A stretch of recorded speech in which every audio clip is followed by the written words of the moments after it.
Test one, test two, you're gonna test me, I'm gonna test you. Okay, today's guest is inspiring. She is someone who I knew immediately I wanted to have on the podcast just after talking to her, after bringing my own real estate concerns. But before we get into real estate, I want you guys to know Lily Jang is someone who came to the US in 1975 with her family. You were in search of the American dream, and you were raised right here in Cypress, Texas. You graduated from UT, so hook 'em horns. Hook 'em. Okay, she just got back from Austin, by the way. I sound like I just got back from Austin. You built an incredible career that took you all over the country, but ultimately you came back to Houston. It's funny how that always happens. Full circle. Yes, and for 23 years, you were someone who was a trusted news anchor. No wonder you're so fun to talk to. And you may recognize her as the morning news anchor from KHOU. So if you're saying, why does that face look so familiar? But you really now, after that news career, you're someone who helps people move into the next chapter of their life with home buying. And I mean, real estate's basically the general title of what you do now. But welcome to the show, Lily. Thanks Jang. for having me. And the crowd goes wild. Okay. So This is so fun. I love podcasts. I love that you're just taking some time to sit down and like really take a beat to reflect on what seems like an astronomical career. So can you tell us about it a little bit? Can you start from the beginning? I mean, what was it like here in Houston, being raised here or coming here? Yeah, I love Houston. Yeah. I mean, I am just like a Houston girl. So I was not born here. I was raised here, went to school at UT Austin, broadcast journalism, knew I wanted to be a voice that I never saw on TV. I mean, I had Connie Chung. Oh, that's so right. But nobody looked like me. Nobody sounded like me. I wanted to tell stories. And there was no plan B.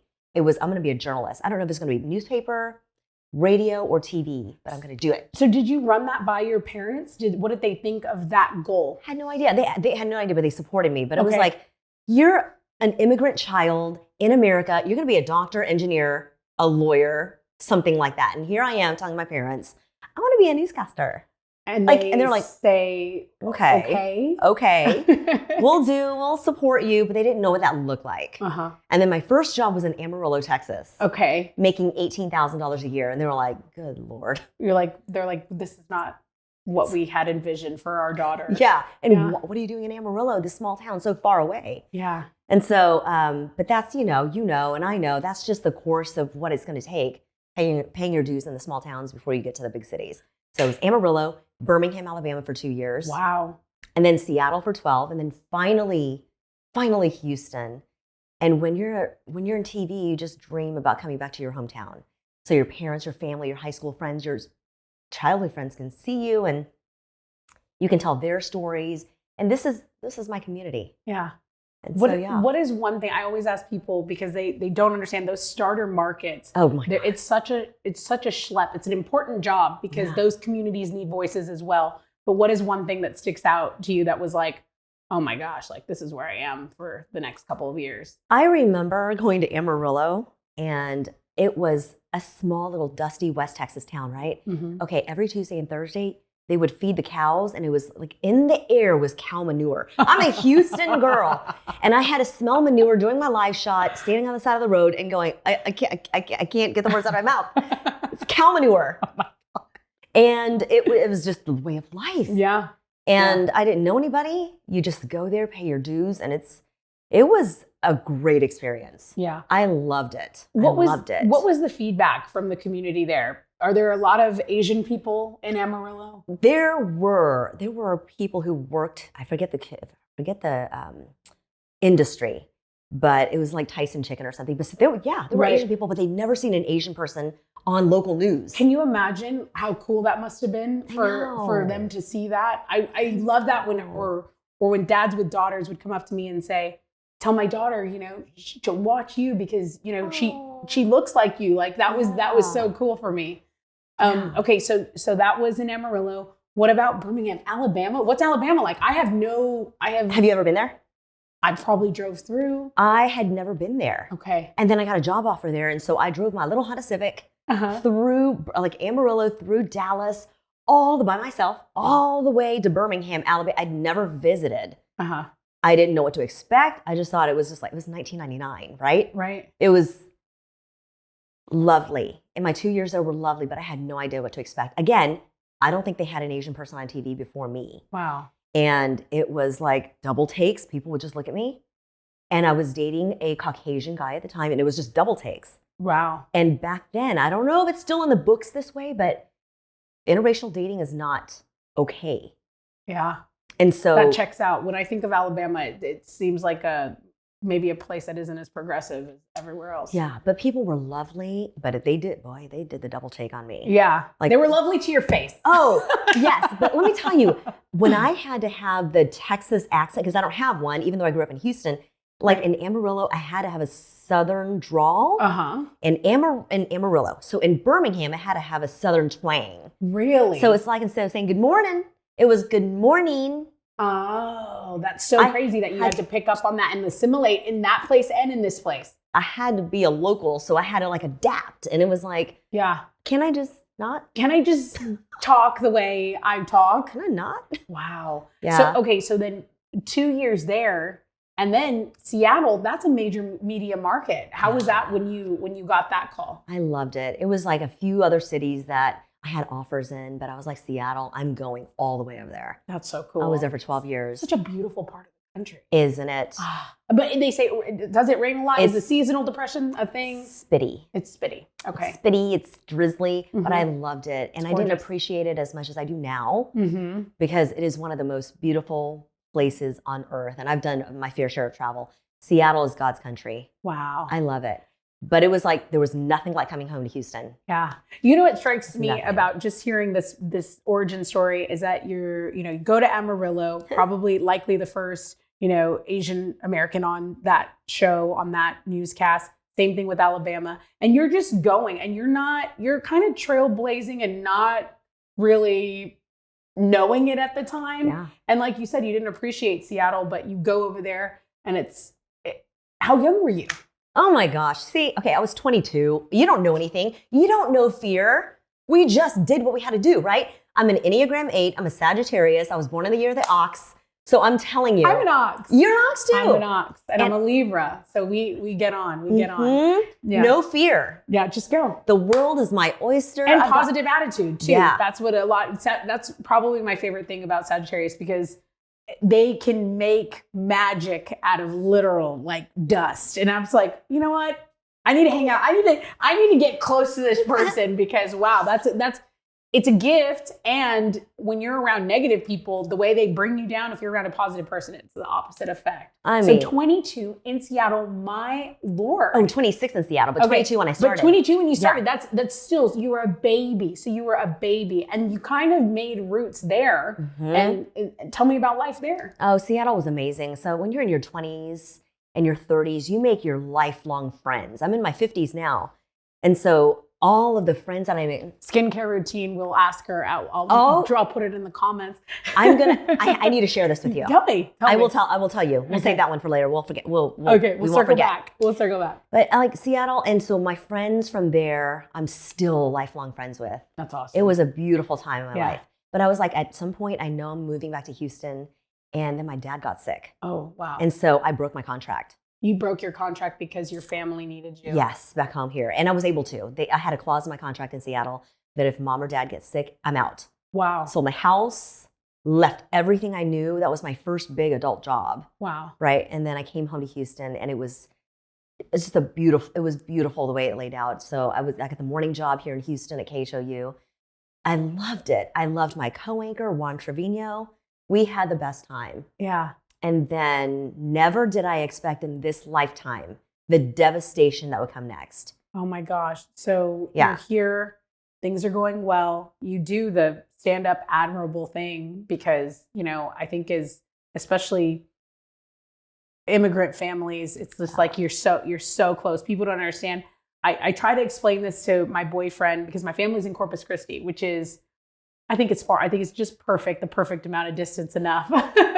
But Understood. But I feel a pull there. Yeah. I feel, my sister, my brother, my mom, when I'm with them, I'm never more settled. I feel, you know what I mean? That's where my heart is. So you come back here and then tell me what happens. Yeah, so I was at KHOU as a morning anchor for 5 years, and you always know in the back of your head, in the back of your mind, this might happen. They're going to clean house. New management came in, cleaned house. I was a casualty. I was one of a few. Oh my gosh! And what do they tell you when they say, "Hey, we're just going a different route," and they don't have to explain anything to you. No. Thank you for your time. Thank you for your service. Goodbye. I never got a chance to say goodbye on the air. Oh, that's brutal. I had to go back into the field, and I was a reporter for the remainder of my contract. And they just said, thank you for your service and everything. But I never got to say goodbye. And so it's brutal. With my dad being sick here, he had Parkinson's. I couldn't leave. I couldn't take another job in New York, Miami, LA, Chicago. Right. So I had to pivot. And I'm like, what am I going to do? What were you going to do? I'm 44 years old. I have to freaking figure it out. Wow. Oh my God, what am I going to do? Yeah. I support my family financially as well. Okay. I have a mortgage. I have a car note. I have 2 mortgages, 2 car, all the things. Wow. And it was walls closing in, right? That's scary. People, oh my gosh, such a sink or swim time. And there's no chance of failure. You can't. There's no chance of failure. So what do? Get into a job that's 100% commission. How crazy am I? Yeah. How crazy That's is that? insane. Travis, also in a commission base, is giving the rock on Lily. I'm like, that's a psychotic move. Like, it is. What yeah. are you thinking? People are looking for a sure thing. They need a steady paycheck. Hey, even though it's low, at least it's secure. 100 base business that you're talking about is real estate. How did you stumble upon that? Did someone say, hey, you'd be really good at this? Or did you see someone and say, I kind of want to do that? Like, how did that end up working out? Every time I bought and sold a house, I always thought to myself, I'm doing more than my realtor, because they're not anticipating my needs. They just don't know how to hold my hand and know me enough to say, this is what Lily's going to need. Wow. Yeah. And so because you had experienced that on the other end, you were like, well, I know I'm already, I already know what I needed. Yeah. To be the person you needed. So I said, I'm going to get into real estate. I loved real estate then. I loved what I saw that I knew, that I thought I knew. Okay, but we're not talking about selling Sunset. What did you know about real estate that called you to it? That I know how much I paid my agent to do very little. Right? Preach. To do very little. And I was like, I can do better than that. I know how to be. Okay. Without knowing the industry yet. So I went to school, got my license, and then I started. And what I did was I took all of my, I don't know, what you think you don't have. Like, I didn't know what skills I had. I was just trying to survive. I was just trying to not sink. I was like, let me just take what I think I know and parlay it into my second career. So I went from Channel 11 and I knocked on Channel 2's door. Good for you. Yeah. I said, hey, Jerry Martin, I'm going to give you a segment you don't have. No one's ever done here in Houston on real estate. It's going to be very HGTV. He goes, okay, give me your thoughts. I was like, I did it better. I did you one better. I shot the whole show. Here it is. Wow. So I shot. So smart. Yeah, I shot it so he wouldn't have to think about it. Not just a piece of paper with a rundown. I shot the whole segment. Walk and talk, HGTV, homes in every price point. And So good. I put it together. I did the rundown in my head, did the timing in my head. And I said, here's how you're going to make money, Jerry. Every realtor is going to pay you this amount for airtime. Wow. The segment pays for itself. That's right. That's my business plan. That's right, because realtors do have a marketing budget. They want to be put in front of people, but you had the production side. You knew what was good TV, and you could kind of just flip it over. That's so smart. So I was on TV as a realtor right now. And so I did that for a good 4 months until Harvey hit. Oh, wow. And then that was in 2020. Yeah, that was in 2020. That was my first 4 months of real estate. So I was doing 2 full-time jobs. Oh my gosh. Wait, no, 2020 was COVID. I'm sorry. Oh, no, wait. So 2017. Yeah, 2017. Thank you. I have my significant dates mixed up. So Harvey hit, you were on TV for 4 months. Did people recognize you from TV? Were they calling you and saying, okay, I want that realtor lady? And you're like, I'm actually the news lady, but I'm the realtor lady now. Wow. And so you were getting calls off of that. Harvey hits, then what happens?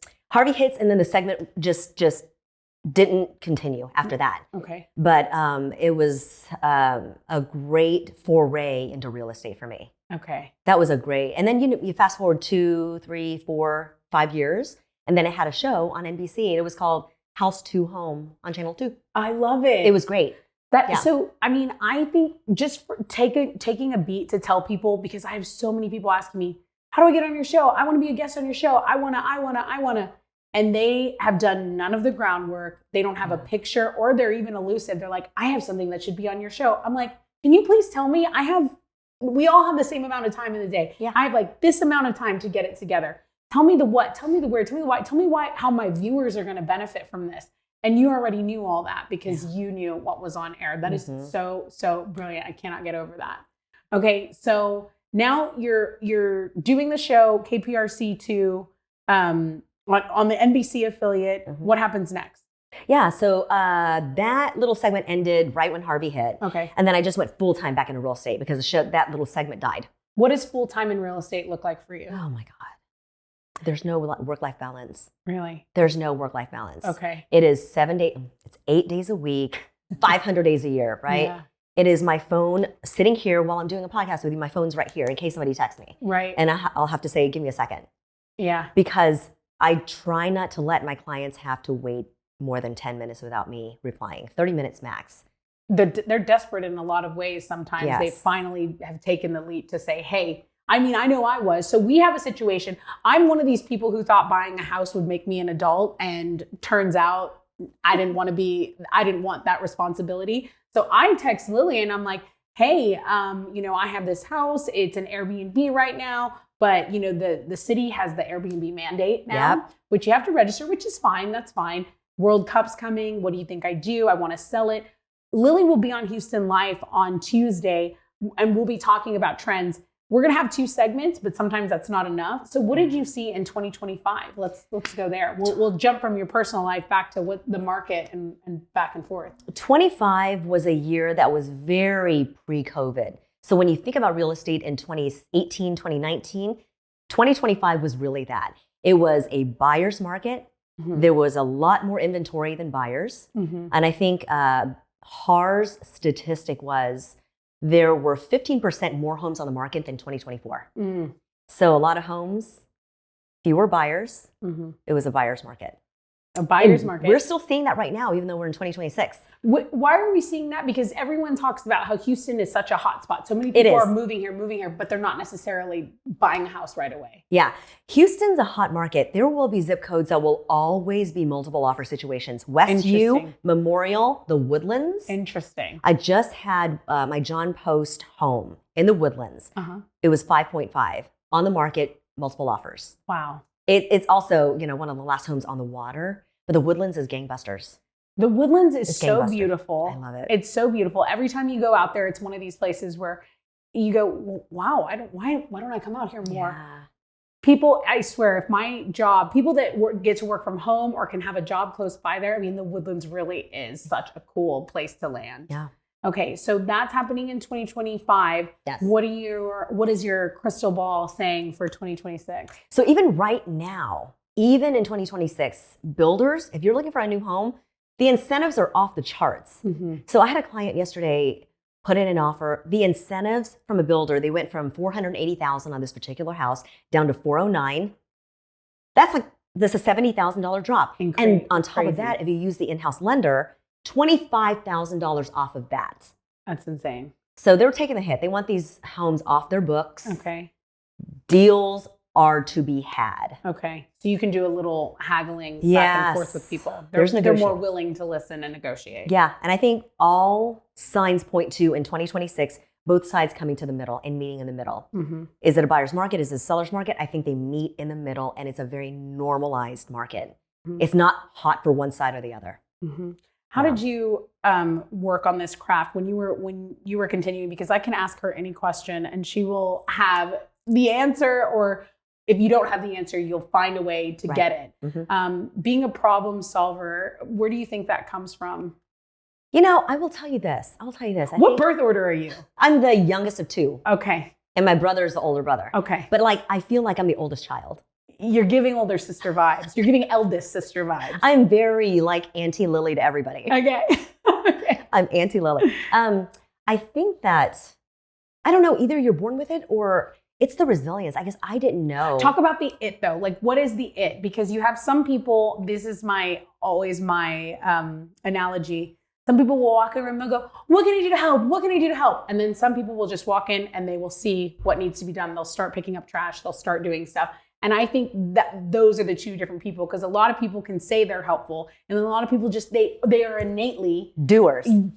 Yes. Yes. I'm innately a doer. I'm innately a doer. And I did not know, and you don't know your resilience until you're forced to have it. Right. So when I lost my job and I was like, this is the end of my TV career. That's all I've ever known. Right. You just figure it out. Yeah. You effing figure it out. Right. And that's what I was like, in my head, I said, my second career is going to be better than my first. I love it. Everybody watch out. Making a promise to yourself and delivering is huge. But when you're down, it's hard to make that promise to yourself. I did though. This happened to me too, because I kind of left TV. I went to radio for a little bit. There was a moment where I wasn't in media at all. My identity was kind of wrapped up in the whole TV personality thing. Did you struggle with that at all? Do I miss being recognized? No. Do I miss being on TV and the performance of it? I miss breaking news. Like I miss hurricanes. That rush yes. of getting the information out, making sure someone's in place, someone live in the field, the helicopter, take this cam. Okay, your script's not in, but we need you to stretch for 2 minutes. Yes. That is exhilarating. I love that. Yeah. I thrived off of that. Okay. And those skills, all of that, those aspects, I bring into my career now because I'm urgent with my communication, right? And I know how to make sure I lay out the next 5 steps. Yes. So their needs are met. Yes. And their answers, their questions are answered before they even ask them. Okay. Yeah. Let's talk about working with clients that are multi-million-dollar clients, because you don't start with that. How did you work your way up to getting someone who has, probably the biggest investment of their life? It is. Saying, I want you to do it, because that just doesn't happen overnight. I know. How did it start, and how did you build that trust with your clients? I know. I really feel like I'm very blessed because I had my high school friends here. Oh, yes. This is your community. This is my town. And I had people who had seen me on TV. So there was just this built-in trust. They felt like they knew me. My first ever sale was a listing that was $180,000 in spring. And that is somebody's biggest investment. That's your biggest investment, whether it's $180 million or $180,000. Yep. And I will treat every single listing the same. So important. The exact same. And so it ends up being from your sphere. Your clients are your friends, the people you know, their neighbors. Your name just comes up in conversation because they know you and trust you. And my whole business now, it is 100% referral, past business. There's never been a time where I had to knock on a door because I'd be so scared. I wouldn't knock on someone's door. Right. But it is something you should be doing if you're a realtor. It is a lead gen. Boots on the ground type of situation. But I know what I'm good at, and I'm not going to make phone calls. I'm not good at that. Yeah. I'm sorry to bother you. Not doing that. Yeah, but what are you good at? Everything else? All the things. Well, what's crazy too is that I almost think that you don't have one without the other, because yes, you are this hometown girl, but your resume speaks for itself. This is someone who is brave. This is a kick-ass person who left when she was 22 to go here, to go to Seattle. Like, I don't think that people respect someone who has just stayed put their whole life.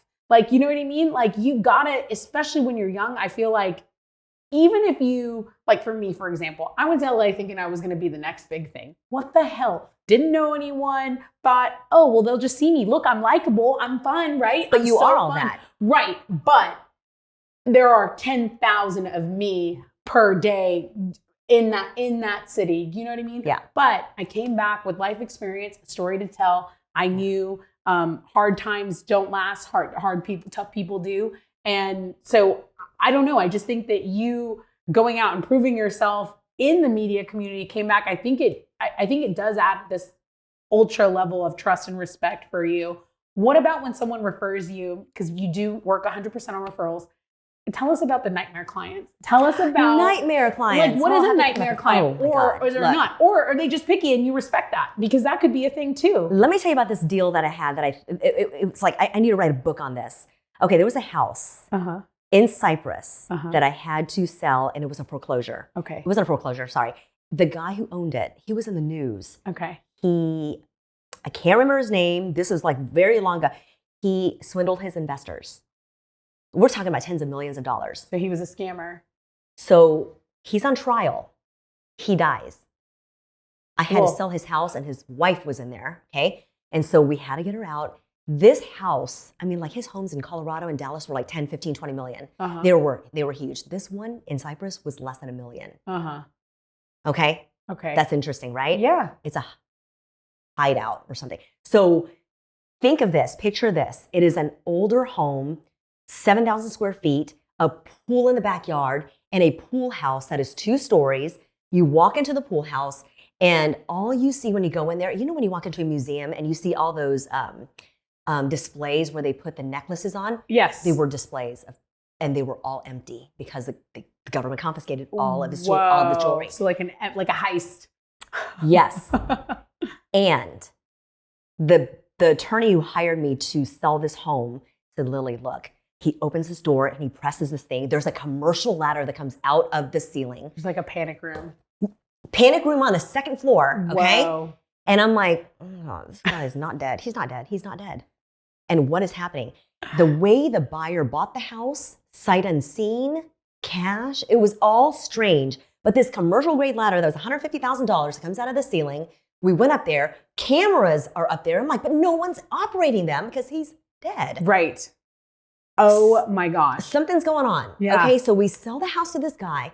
And then right before closing, we go up there to make sure everything is fine. Right. One last look through. There was cut drywall. The drywall on the wall was cut. Somebody came and went through the wall. Oh my gosh. There was also this huge, like 12-foot, what do you call the safes? Yes. Like a walk-in safe? Yes. In the master bedroom, the primary bedroom. And it was always open. It's giving me like El Chapo vibes. Yes. That safe was closed. Who was in the house besides me? I'm the only one who had the key. Oh my gosh. I don't think that safe was just a safe. I think it was an underground tunnel. Probably. And I don't think that gentleman is deceased. No, I don't either. Every time I left that house, the cameras would follow me, and I would have to like sage myself. It was the oddest. Totally. Someone's watching me. He's not unalive. And you can feel it. You can feel it. Like, yeah, this is not a dead person. This is someone who's like actively monitoring this situation. You die on trial, and like no one talks about where your body is. Like the whole thing is weird. I've had some weird deals like that. Oh my gosh. That is, and the other thing is, working with people on referrals, it's like, hey, like you're out there, you're a woman, you're going to places, I mean, in the country, I'm sure you're going all over, right? I mean, is that the day in the life of a realtor? Yes, I'm in my car 24/7. In my car all day long. It's my office. But it's a nice car, right? I love my car.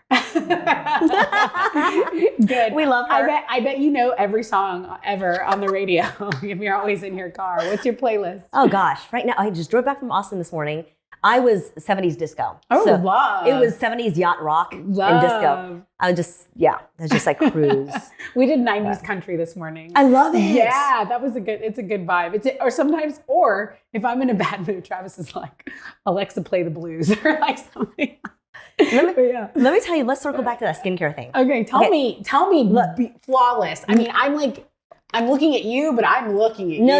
It's good. It's nothing. Is it all that? It's just water. No. Okay. So let me tell you. Not Houston water. I have just learned to eat my skincare. Okay. So I've been to South Korea. I've done all the Korean skincare. I've done the French skincare. I don't notice a difference. Okay. I think it may be preventative, but I'm telling you, I started eating sardines. Sardines are like so hot right now. Oh my gosh. I didn't know until I knew. I almost wore a dress that had like sardines on it. But so is that what's giving the healthy glow? I guess, but if you asked me 2 months ago. Like the omega. Yeah, omega it has to be that. 3s. Yeah. So my husband eats sardines all the time. He's French. Okay. And he loves sardines. And I was like, this stinks. Get that away from me. That's a beautiful ring, by the way, speaking of your husband. How long have you guys been married? We've been together 5 years, married 1. Okay, fun. We eloped last year. Fun. And where did you guys meet? We met through a mutual friend. No, here. Here. So he came from LA. That's why I love Houston. I know. He came from LA and he got a job here. And I was like, what are you doing here? Uh-huh. Who are you? Yeah, who are you? I know you're not from here. Yes. That's awesome. Yeah. I can tell you're not from around these parts, boy. And so I was like, give me your story. I need to know your whole story. Yeah, and a glass of wine. And he poured me wine and got to know each other. And I thought he was a total catfish. Really? Yeah. Yeah, you're like, he was he's scamming me because he's too perfect. I was like, he was like, oh, I used to be a snowboarder for the French national team. Isn't that sad as women when we meet an know. actual nice guy that we're like, you're lying? Like you have to be because because the majority of the time that's the facts. But then these good guys, they have to go through the ring of fire because we have to be sure, right? Yeah. And then he says, oh, I was a DJ. I was like, oh, you were a DJ. Right. He goes, no, it was a music curator for like Louboutin. They would fly me to Italy to do the runway shows. I'm like, okay, whatever. Like with Gigi Hadid there. You're like, yes, and I'm a Disney princess. Thank you. And then he showed me videos and he was really a DJ on the runway. Gigi Hadid was in it and he really was a snowboarder for the French national team. I was like, what the hell? What other lies do you want to tell me? Yeah, because I love them because those are good.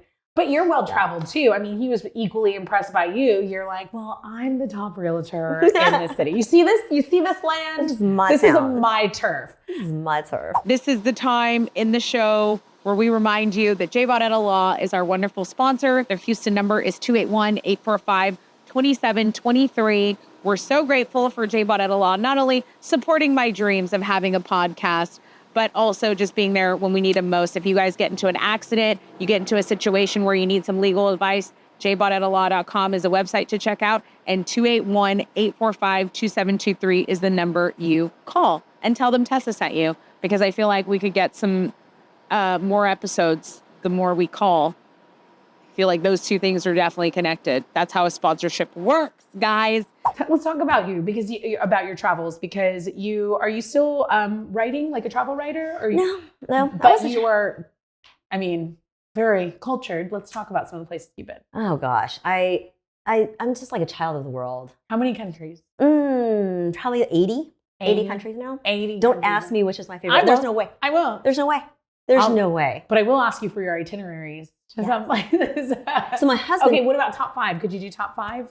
Yeah, If I put can do on the top 5. spot. Okay. Vietnam, because I was born there. Okay. And it is so beautiful and pristine.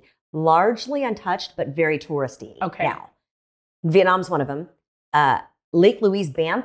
Okay. Canada, I've heard Again, pristine, the most beautiful place I've ever seen. that. Okay. So gorgeous. Our friends want us to go camping there with them. I'm Do like, it. Okay. I'm not a camping girl, but I could camp there. Yeah. Maybe we glamp. And where else? Iceland. Beautiful. On my checklist in this life, I wanted to see the Aurora Borealis. Okay. And I saw it there.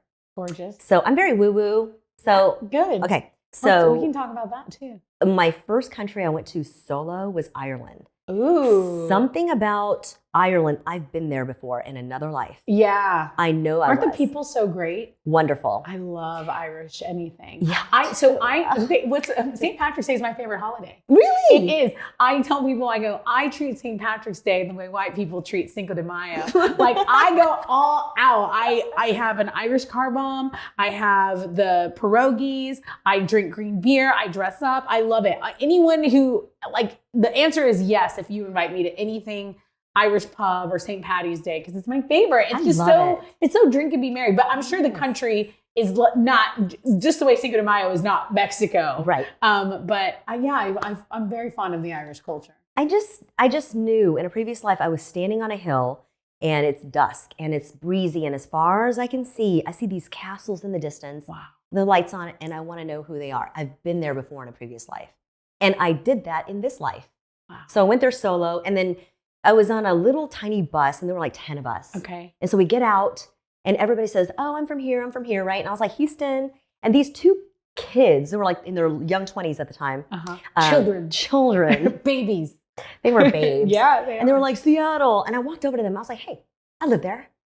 I worked at Channel 13 in Seattle. And they were like, oh shit, we watched you growing up.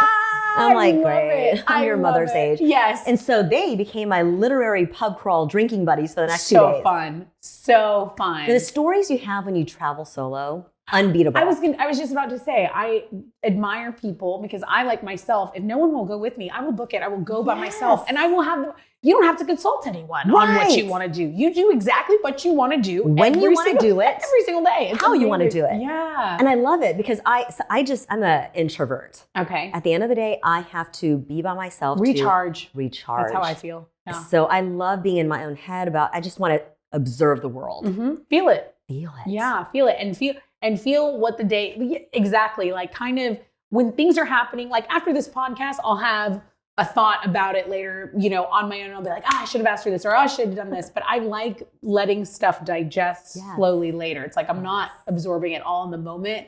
I need that time to kind of like, oh, okay, that's right. So we said Vietnam, which, by the way, you are fluent in Vietnamese. And you speak how many languages? 3. 3 languages: English and barely English. English, Vietnamese, Cantonese. I've got to learn French. My in-laws. yeah. You get on that. Would you get on that in addition to everything else? So hard. But they have those instant translation devices now. I love that. There you go. There you go. But I want to learn French because I want to live there eventually. So Avril Lavigne, who I loved when I was growing up, she apparently wanted to speak French so bad that she put herself through like a 3-month intensive French like school, and she just immersed herself, and she learned it in like 3 months. I always think about that. I'm like, damn, I wish I had 3 months to go do something like just nothing else. Right. Morning till night, and just drill. But it's harder. It's harder. The only way to really learn a language is to be immersive. Yes. To live there. Yes. And and to not have a job. Right. And you need the job to go on the trip to begin with. Let's get into this woo-woo stuff. How are you woo-woo? I know you told me you're Sagittarius, you're year of the ox.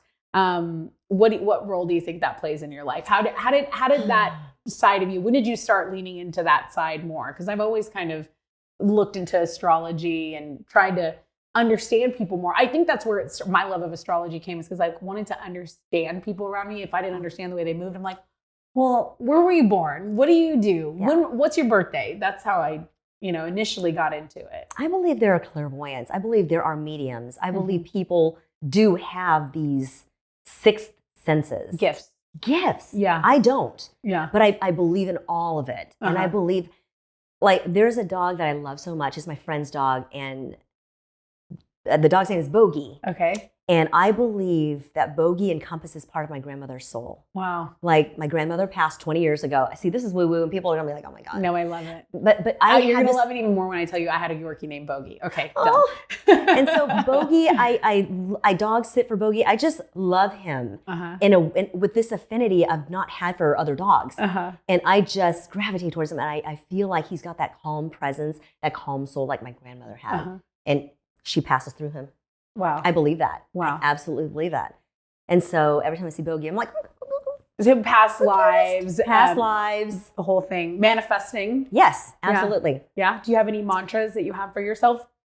Nothing in particular. Okay. Nothing in particular, but what about goals? Because I know you have those. What are your goals in it? Learn French. Learn French is on it. That's a good one. Are there any countries on your to travel list that you haven't been? Yeah, this year it'll be Australia. I'm just not checking them off the list. Australia, New Zealand. Okay. So my husband lived in New Zealand. Okay. And I feel like that's going to be an incredibly spiritual country because it's so beautiful. So off the grid. So far. You have to go so far to travel. I lived in Australia for a little bit. Did you? I dated someone there. Yeah. So I would go I would go 3 months at a time. But I did that for like 2.5 years, almost 3 years. And what experience. So, yeah, it was awesome. And I love the people. I love the culture. But Australia is so random. I'm like, could I have picked a further place to date someone? That would have saved me a lot of money, hadn't I? But I love that experience. Yeah, love the experience. Yes, exactly. I think the most spiritual country I've ever been to is Bali, and I would go there every year. Oh, wow. I mean, I saw spiritual healers there. Wow. Talk about my past, like any past traumas. Okay. This is just an interesting thing because I was with my girlfriend, Christine. We were on the beach. We took a picture, and we were just standing there. It was a black sand beach. Gorgeous. And our private driver took a picture of us. And we had been standing there talking about her father who had passed. Mm-hmm. We get in the car and we look at our pictures. There was a dog standing next to us. Mm-hmm. We didn't notice him there in real life. Yeah. Oh, it was like Her dad's soul. Yeah. Her dad. That's special. Yeah, it is special. It's really special. Yeah. Bali is on my bucket list too. And I feel like I could have got that's a close flight from Australia. I should have gone to Bali. Yeah, incredible. The sound healing, all the sound baths, all the yoga. Aligning the chakras, meditating. Meditating every day. I would the longest I was able to meditate there in one sitting was like 40 minutes. Wow. And it was just pure, seeing the colors. Wow. Yeah. Yeah, you gotta get to know yourself. You gotta go inward a lot of times, especially because we're operating like with people, and I'm sure you have so many clients. For people who watch like these real estate shows, like Selling Sunset, Selling OC, that's just like, it looks like a fashion show. Oh, it is. And the high heels. I mean, can you tell people, do you like that show? I love those shows. Okay. I love them too. Selling the OC, Selling Sunset, any of those shows. But break it down, reality versus Netflix for us. We're not wearing stilettos to go show homes with the shortest skirt that you can imagine. Yeah. Okay? We're packing heat. Yeah. We're making sure we're safe. I'm in my sneakers. I love it. Okay? I love and it. we are not messing around. Yeah. So those girls, they're actors. It's a scripted show. Yeah. It's beautiful homes in a beautiful scenic area with beautiful girls who are going to show it. Right. And a storyline. Well, that's what they I don't think. really sell homes, I don't think. So that's my concern, because I feel like a lot of young girls will watch that and they'll be like, I want to be a realtor. I want to be a realtor right now. Like, you know what I mean? But it's a lot of hard work and it's a lot of behind the scenes. Mm-hmm. And you are, like you said, you're never not working. Never not working. So when I'm overseas with my husband and it's daytime here, but I'm supposed to be sleeping there, I'm on my phone nonstop because it's daytime here and I've got to work. So there's never sleep. Yeah. There's never a vacation. Well, there's never sleep, but I know you're fun. What are the things outside of real estate that are your passions? Oh gosh. I mean, it's honestly like this. It is wake up, work out, go to Soul Cycle, lift with my trainer. Get a routine. Yeah, routine.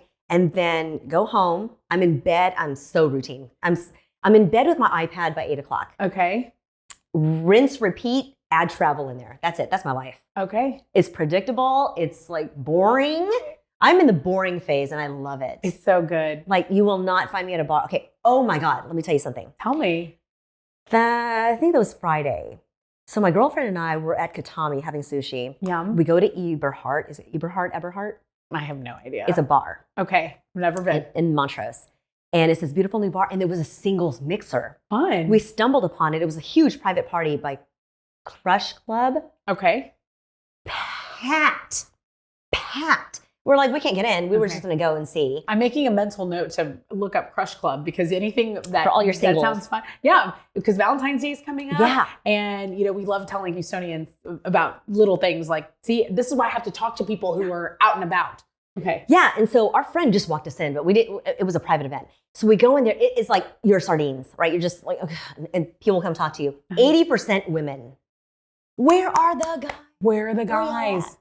Where are the guys? We're looking for you. I think I didn't even know what was the demographic, because I feel like young kids don't even go out anymore. I feel bad because maybe we went out enough for them. I used to go out all the time. Yeah, I think it was like 20s and 30s. Okay. But it wasn't really 40s and 50s, and somebody should put that on. Okay, yeah. Somebody should put that on. Absolutely. That's when you have a better idea of what you want.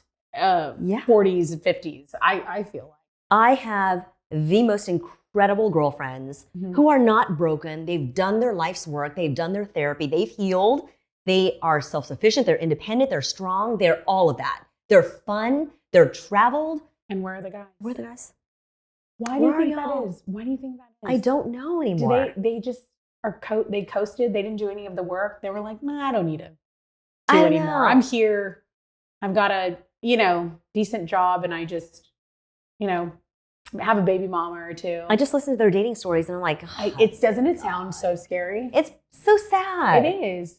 But you know what? So I think once you de-center males from your life anyway, it gets a little better. Don't you think that we should come up with some kind of somebody, not us, but somebody should come up with something that instead of your hobbies, because we don't care, how about let's talk about your credit? Let's talk about your mental health. Yeah. Let's get you cleared. That's right. Like, all the things that are actually important. Have you done your work? So you're Right. not passing your trauma from one woman to another. Yeah. You know? Because there are dating apps like Raya, which are like for, people that are maybe famous or rich or whatever. And like the girls, they vet them. Like they vet them like, okay, are they pretty? Like, how do they know? Like whatever. Like, it's like, that's such a base, like, oh, are you hot? Okay, that's good enough. Like guys' standard, I feel like is down here where if I'm a woman who has my shit together, who is ready to like find a real connection, yeah, you can't just give me any Joe Schmo. No. I need to know those things. I need to know you're not going to love bomb. I need to know you're not a sociopath. I need to know that you're not a narcissist. That does, because So common. it is so common. Oh my God. Yeah. Guys, get your shit together. Okay, and here's the thing about me. She said. So I worked the Rod Ryan show for 4 or 5 years when I got here, and the listeners, they're predominantly male. So if I pop on a live or if I go on my Instagram, I have like so many guy followers. And I'm like, guys, what are you all doing here? I don't like, you guys piss me off every day. I get your shit together. Stop looking at my stuff. Go hug your wife. Like, leave me alone. I mean, you can't blame them. Look at you. You can't blame them, but the married ones. Yeah. Right? Liking and commenting and all that. It's embarrassing. I know. Like, I'm embarrassed for them and like their poor wives or girlfriends or whatever. But that's the other thing. Like, we have our standards. I feel like some people's standards get high and then some people will just settle. But I guess that's both men and women. I don't know. I don't Do know. your work. Heal yourself so you're able to accept real love when it comes. Yes. And these men, where are these men? And they're in France like yours. They're had to over snag there. Because I've done the narcissist. I've done it all. You almost have to realize what not to like, because they're common traps. Because you would think, well, why wouldn't someone just be straight up with me? Yeah. Like, we wouldn't say anything that wasn't true. So when someone is spewing out what you want to hear and you take it as their truth because you wouldn't lie. Right. So when you're getting lied to, you're like, okay, like this must be true. Like, it's I mean, so he weird. likes me. You're likable. Yeah, You know? yeah, yay. Someone thinks I'm pretty. But gentlemen, if you are single out there and there needs to be something. If you're like Derrick Shore, but not Derrick. gay, we want you. Derrick's a perfect human being. He's so good. He's so so good. I know. We were like going on and on about him we were at dinner with Travis's mom and her partner. And I was like, no, guys, my co-host is like, I know people, like, I'm going to tell you, like, he's great. And you're thinking, okay, this is a good guy. I'm like, but he's like, great. And Travis is like, he's an exceptional human being. Like, he's like trying to tell them. Okay, so I've co-hosted. I've been in your, I filled in for you. I love this. No, and I stare at him. Yeah. I'm just like, It's hard to your get, skin. yes, it's hard not to get lost in his eyes. But you know what? I do tease Derrick because I feel like no one would ever not mind their manners with him. Like, if you know what I mean? And I've just gotten very comfortable with him. And he goes, you're evil. He goes, so mean, so rude. And then, we're like spitting out water laughing. So we have a good Y'all time. have a blast. We have a good time behind the scenes. He pulls me out of my comfort zone and he makes me level up because Derrick, I feel like I can kind of feel this about you too. It's like you need to know your facts. Yeah. You need to get your stuff right. You need to make sure you're on point. And for me, I'm like, we need to laugh. Yes. We need to have fun. Yes. But he actually is the one who connected us. Yep. Because he goes, Derrick says, I will never work with anyone else. Lily knows her stuff. I love her. And I'm like, well, if you love her, she's the best. He's the best. Yeah. People don't give him I won't say it like that. People forget that he comes from a hard news background. Exactly. He has interviewed heads of state. He's done all the things. And he's got this other side that is like beautiful too. Yeah. I want to be him. He's the real deal. I want to be him. He's the real deal. So I think Houstonians are lucky to have him in this, because you see him in this lifestyle position that's very fun, that's very breezy, that's, just all sunshine. But you're right. He could interview a politician and come out with some answers, which is like, it's an art. So what else do we need? What else did we miss? What else is going on with you? Eat your sardines. Eat your sardines. I'm telling you, I think Do Soul Cycle. do Soul Cycle. Drink your water. Well, I'm over 50, so I have to lift because all the things, Okay. right? How many times a week are you weight training? 4. 4 times a week. And are you like going heavy? Yes. Isn't that a pain in the ass? You're like, I should put these down. I'm getting older. They're like, no, you need to double those. Yes. And it's curl like, them. because do you want to break your hip? And I'm like, oh God, I'm at that age. Oh, everything hurts all the time. Well, the husband's a snowboarder. Do you ski? Do you snowboard? No, he's not a professional snowboarder anymore. But do you guys did. hit the slopes ever? No, because my bones are too old for that. Okay. We travel. Okay. Travel. Traveling is the hobby. He owns a travel company. Okay, fun. So it's hot couture journeys. He books everything. You want to get into the Ritz in Paris, which is a palace, is above 5 stars. He gets you in. Wow. He gets his clients in, yeah. Did you write that down, Charles? Okay. I'll repeat it for you. Yeah. You do it. Banner, Bobby. Who? Yeah. Okay. Well, it was so fun sitting down with you. She just came back from Austin. Do you want to tell us anything about your trip? Anything, any drama, any tea? No pressure, but About Austin? about Austin. What else were you saying? You said something when you were texting. Oh, I me. did. What happened? Oh, no, yeah. Okay. So, look, I've traveled the world through and through, and we had some drama in Paris. Oh, yes. Yeah, drama in Paris. So what happened was we stayed at an Airbnb this time instead of a hotel. I usually like to stay in hotels. Yeah. I prefer a hotel too. My brother loves an Airbnb. He likes to stretch out. I like that. Yeah. And if he's booking it, I'm like, hey, I'm not going to argue with you. You know, if I book it though, I'm usually booking a hotel. Yeah, and so I'm in a conundrum. I don't know whether to leave a review or not. So tell me what you would do. Okay. So New Year's Eve in Paris, we were getting ready. I was out of the shower in my robe, hair wet. My husband was like 5 feet from me in the bedroom. I was standing in the foyer. The front door is right here. Somebody put a key in the front door, and I heard the click, and he turned it and came in. It was an attempted robbery on New Year's Eve, and I was standing right there. And I was like, hello? And you never know if you're going to be fight or flight in those situations. Well, I'm a fighter. So, yeah. And so I went this way, and I said, hello? And he shut the door. He locked it. So I needed to find a key to unlock it from the inside. There's a huge spiral staircase out the front door. Okay. And he was already running down it. I was trying to get a glimpse of him, and I couldn't. But I ran out in a robe, hair wet. Oh, my gosh. So, like, all of our stuff was in there. You were in there. I was in there. Yeah. He didn't expect anybody to be home No. on New Year's Eve. He expected us to be at dinner. So who knows how he got the key? We don't know. So did you guys get up? Were you guys like, okay, we're done? So I go into automatic mode, and I was like, okay, all right, here's what we do. Pack up your stuff. Let's pack up the groceries. Let's get the hell out of here. Yeah. I'm going to find us a hotel room for New Year's Eve in Paris. I don't care how much it costs. So I got it. I'm like, Uber's coming in 30 minutes. Wow. And so we all got out of there with all of our stuff. I mean, it's just like nothing was really packed. It was just, my hair was wet. So we got into a hotel and still made it to dinner. Oh my But I was like, but the host said, stay there and wait for the locksmith. No. Stay in imminent danger. This guy might come back. I don't know what he's after. Yeah, he could come back with reinforcements. You don't know. I don't know because he saw what was inside. Yep. So here's the thing. So the host eventually made it right. Money refunded. Good. Everything. Do you write a review? I don't know. As someone who has hosted Airbnbs before, Yeah. I mean, how does someone even have a key to that Airbnb to begin with? He tried to explain it. Somebody made an extra key. That's what I'm saying. So that's what I'm saying. So that's tough as a host, because if that's that Airbnb is not my livelihood, but if it were, that'd be really, really tough. I think you go Facts only. Yeah, I think you go facts only. I think you just say, hey, we stayed here for another reason.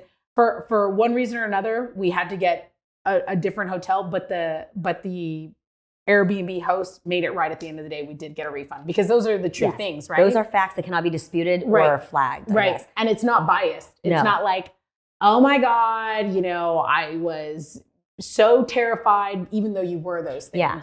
No emotionally filled reviews. Yeah, that Just a doesn't- very simple one. Breach of security Right. for the guest. Yep. So There was a small security breach. The host did end up refunding our money, but we did have to get a new place, because that's what happened.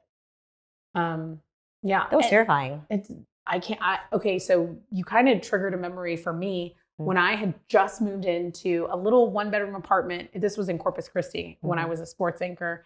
You did sports. I did for 4 years. And so it's the middle of the night. No. There were two key situations. Where I was sitting there. I had just moved in. I only had my bed in there. And I was like, I just need a quick nap, like a quick, 15-minute nap. And I heard someone jiggling that lock. And I popped up. I was like, hello. And, it stopped, whatever. So I'm like, God, that's weird. And I'm like, looking, didn't see anything. Just, lock the top lock because I was there. Well, then one time, middle of the night, I, for whatever reason, was up at the time. I think I was like dating this guy and he would never text me back. Oh my gosh. And I'm like, this. And so I look at my phone to see if he had if I had a missed call from him. And I was like, ooh, I remember I was like, ooh, I'm never talking to him again. And I put it down, but I was up. And because I put it down, I was looking and I was like, at my bedroom kind of was where the front door was. And I saw the door opening on my bedroom and I saw a shadow and I was like, someone's in my apartment. Someone is in my apartment. And I'm like you, I'm like in pajamas. I'm like in the thinnest t-shirt pajama. And I remember putting my feet down because I was like, I'm about to have to probably fight for my life here. This is scary. Yeah. And so I do this and I go, you need to get out of here. I just screamed it as loud as I could. And I saw the shadow stop and turn and run away.